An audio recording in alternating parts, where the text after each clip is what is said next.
Most romantic love story in Hindi romantic couple love story. मेरा नाम अमित है और ये मेरी रोमांटिक लव स्टोरी है जो मैं आप सबको सुनाने जा रहा हूँ। मैं देखने में ज़्यादा हैंडसम तो नहीं, लेकिन एक लड़की थी जिसका नाम पिंकी थी, जिससे मैं बहुत प्यार करता था और शायद वो भी मुझसे प्यार करती थी। हम दोनों के प्यार की शुरुआत 11 अक्टूबर 2020 की बात है। दोस्तों, मेरी और पिंकी की बातें बहुत कम होने लगी थी। मैंने पिंकी को कई बार पूछा था कि आजकल क्यों तुम मुझसे बात कम करती हो, क्या कोई प्रॉब्लम है, बताओ मुझे, क्या कोई परेशान कर रहा है। लेकिन पिंकी ने मुझे कुछ बताने को तैयार नहीं। फिर एक दिन रात को 10:30 बजे मुझे पिंकी की बहुत याद आ रही थी और मुझे नींद तक भी नहीं आ रहा था और मैंने सोचा क्यों ना उससे बात कर लूं। जब भी फ़ोन किया तो उसका फ़ोन बिजी था। मुझे बड़ी हैरानी हुई कि इस समय उसका फ़ोन बिजी क्यों है। मैंने 2-3 बार ट्राई किया लेकिन फिर भी बिजी था। थोड़ी देर बाद पिंकी का फ़ोन आ गया और उसने कहा कि उसकी फ्रेंड सिमा की फ़ोन थी और वो कल की कॉलेज एग्ज़ाम्स के बारे में पूछ रही थी।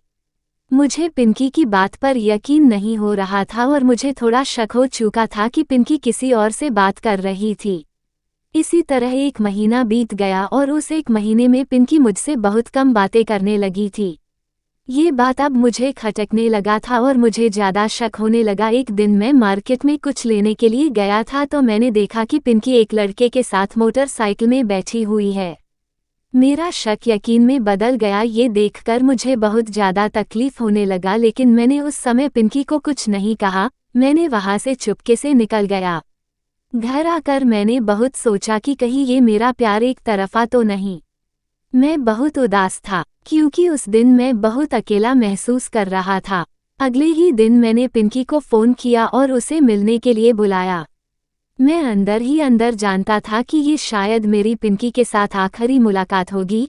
उस दिन मैं बहुत इमोशनल था और पिंकी मेरे से मिलने को आई। पिंकी बोली, बोलो क्या बात है और क्यों बुलाया मुझे। और मैं पिंकी का हाथ पकड़ा और मैंने वो कहा जो मैंने कभी सोचा भी नहीं था। मैंने पिंकी को कहा, पिंकी, मैंने तुम्हें बहुत प्यार किया था। मेरा वक्त, मेरा दिल, मेरी फीलिंग्स सब तुम्हारे लिए थी, लेकिन तुम शायद बदल गई हो और इसमें कोई बुराई नहीं। वक्त के साथ हर इंसान बदल जाता है, लेकिन कम से कम मुझसे एक बार बात तो करके देखी होती।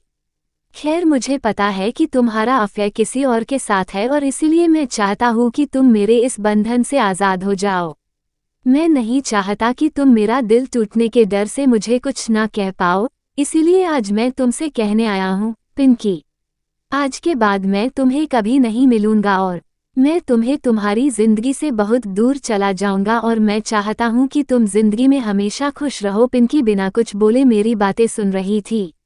शायद उसे भी पता था कि मुझे उसके अफेयर के बारे में पता चल चुका है।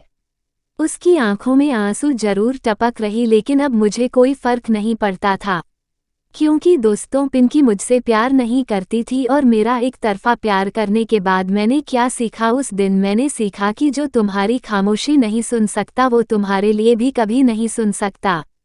कभी किसी को इतना प्यार मत करो कि वो तुम्हारी जिंदगी बन जाए। उसके जाने के बाद जीना बहुत मुश्किल हो जाता है। प्यार जिंदगी में सिर्फ एक बार होता है और इसलिए बड़ी सावधानी से अपना लाइफ पार्टनर चुनिए। गलत लाइफ पार्टनर चुनने से आपके इमोशंस और फीलिंग्स का ही हनन होगा। इस दुनिया में माँ बाप से ज़्यादा कोई तुम्हें प्यार नहीं कर सकता। वो चाहे तुम्हें डांटते हो लेकिन हमेशा तुम्हारा भला ही चाहते हैं। कभी किसी के साथ टाइम पास के लिए अफेयर मत करो। दूसरों के इमोशंस और फीलिंग्स के साथ खेलने का तुम्हें कोई हक नहीं।